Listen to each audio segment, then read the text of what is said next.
Hello, YouTubers. Joe Kersey here on, well, at the stroke of the bell at 1700 in the afternoon Eastern Daylight Time here on Monday, May 12th, 2014. Now, today's story is prompted by Paul. Paul got home about a half hour ago or so, and we've been sitting out in the back porch, telling each other stuff. And we saw one of the Olentangy local school district school buses go by. And I said, "There goes one of those." Now I didn't actually use the Lord's name in vain, but I said one of the GDFN school buses, which those of you who watched my video about going to this funeral, and me videoing a school bus going by me after I was leaving that funeral, I alluded to the fact that every time my dad saw one of these school buses, even when he was still teaching, he said, "There's a GD." He would say it. Now, he rarely used God's name in vain, but he swore a lot. But he generally didn't involve any member of the Trinity in that swearing. There goes one of those GDF and school buses. And indeed, even when he was still working, but especially after he retired, every time he drove by the high school, which was a very pretty high school, actually. It's no longer the Lebanon High School. It's an extended middle school, junior high, whatever they call them now. It's just west of North Broadway in Lebanon, Ohio. It's a very pretty building. I imagine you can view it on Google Earth. It's one of these great. It was built sort of like in the early 1920s, and the big high windows that you could open, and it didn't look like a prison, like so many schools do nowadays. And frankly, when I attended it, it didn't treat you like you were in prison either. Well, all that much. But perhaps I drift afield.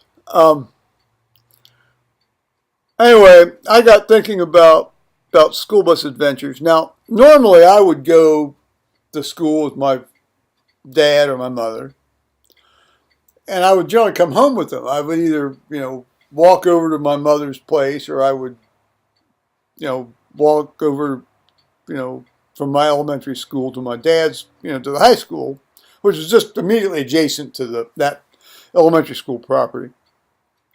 And I'd go home with him. But from time to time, matters arose where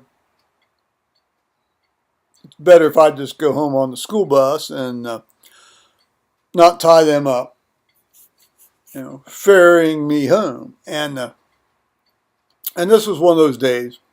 Now we had a 76-acre farm. And it was kind of like in a hatchet shape. It had like a panhandle. And then, so you had the front 45 acres on the road. And then in the back, you had a 30-acre segment that went over to a gravel township road. And if you were going down the gravel township road farther to the south, toward Ohio 63, you'd arrive at a neighbor's place. Well, I won't give you the name. But neighbor's place. And excuse me. And they were,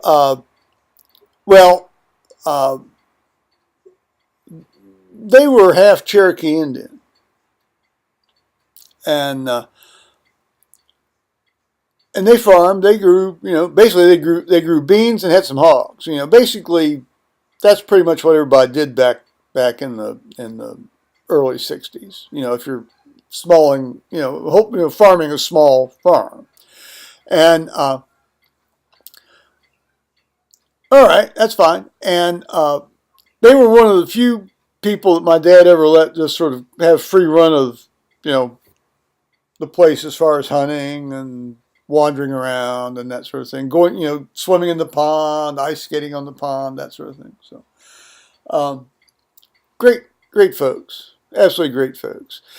Very private, but, well, that's okay. That doesn't make them not great, does it? Hell, I'm private. Well, no, I'm not private. I'm on YouTube.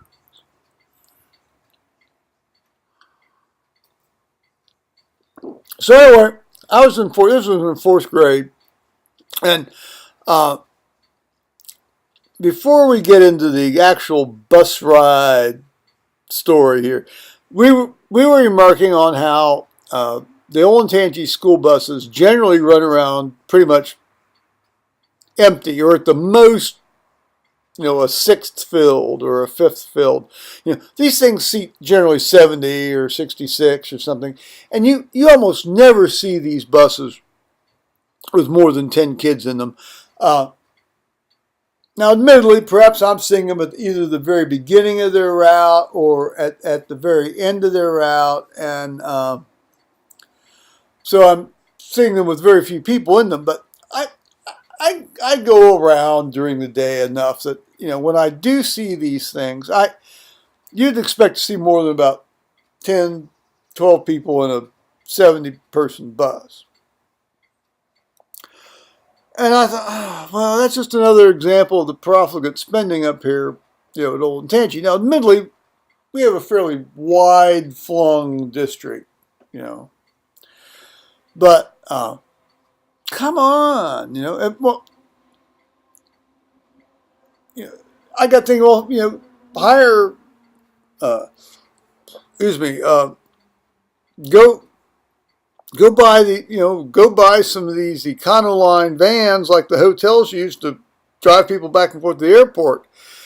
But then I got thinking, well, that means they have to hire another employee or two, and if it doesn't take the pension cost and the payroll tax costs and so forth of that, maybe it's better to buy a $250,000 piece of equipment that's only going to be basically used, but to the capacity of 1/5 or so.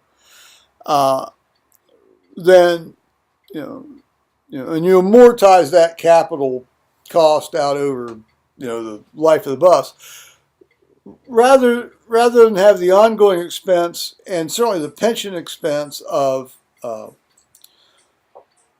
additional driver or two. So it might make sense. It looks awful, but maybe it does make sense. So I don't know, and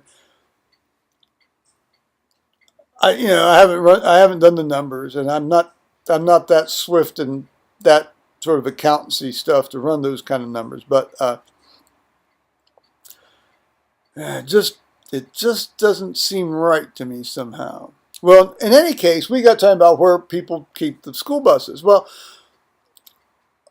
in Olentangy, they generally try to have everybody return the bus to the corral.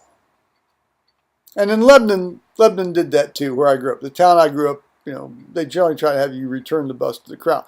But at the time I was in school, and we're talking 61, 62, 63, they'd let the school bus drivers just take the bus home and keep it overnight or, during the day, because they'd do it in the morning and then they'd have something during the day, then they'd do it in the afternoon, and then they'd drive it home. It wasn't like they were driving it. It's not like the firemen that drive around in their fire trucks to go down to Walmart and buy a sack of Fritos. It's not like that. It's just that it's easier. You don't have to do a lot of back and forthing. And this is when diesel fuel cost about 60 cents a gallon, guys. Which actually, if you adjust for inflation, let's see, that's still $2.40 a gallon. That's still cheaper than it is now.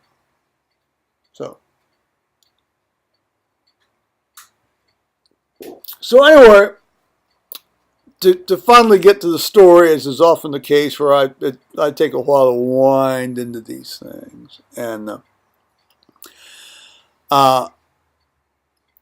this school bus driver was an ex-Marine who had fought in Korea.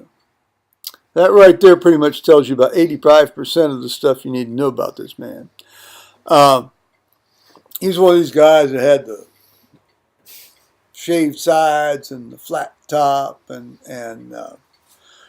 he also had a heavy equipment business. So he had a pole barn out back, of his house there, which was halfway down the hill from my Uncle Will and Aunt Pally's house down into sort of the swale where you got into Lebanon proper.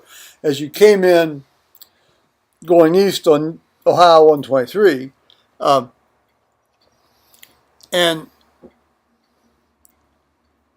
he had his heavy equipment and his dump trucks and his backhoes and stuff, and he parked the school bus back there. Well, anyway, so he, on one of the few days that I rode the school bus home, because I never rode it in, rode the school bus home, I happened to be sitting next to a kid right behind the driver's seat, and this kid was, as far as I was concerned, a new kid at school. He was new kid at school. Well, yeah, he was actually a new kid at school. He had transferred in. Well, the reason he transferred in is, and he was living at our neighbors back this township road, which I had previously referenced. And the reason he was living back there was because his mother was dying of metastatic breast cancer. Now, the reason I knew that was because I'd overheard my parents talking about it the night before. Well, we were very open about discussions. I mean, basically, you could say pretty much anything in front of anybody at my house, and read anything and talk about anything at my house. You didn't have to agree with it. People didn't have to agree with it, but you could discuss it, and it wasn't like there was some sort of personal evaluation of you for talking about it. So I had overheard my folks, well, not overheard, I was sitting at the kitchen table, and they were discussing it when we were eating dinner. And I said, well, this kid's staying with, so-and-so's until she dies. And so, now this gives you an insight into my then social skills, and frankly, pretty much still my social skills, in a lot of areas. So I'm sitting next to this kid, and we go back to Gravel Road, drop him off at this place, and they have a nice turnaround, a nice gravel turnaround there in front of their barn and their house and so forth, and their livestock pen. And so as this kid gets up to get off the bus, I say to him, well, you're trying to be friendly, you're trying to be courteous, you're trying to make the kid feel like he's fitting in, I mean, I was always told to try to do that with people. I don't know if I do it so much anymore, but that was the time, that was what it was. I said, gosh, I'm sorry your mother has breast cancer and is going to die. Well, this kid just lost it. I mean, he just went in a total meltdown. Well, he was finally, extracted from the bus by our neighbors. And then the driver turns around, and this guy had big hands. And this guy was strong. And he turns around, he grabs my thigh, wham!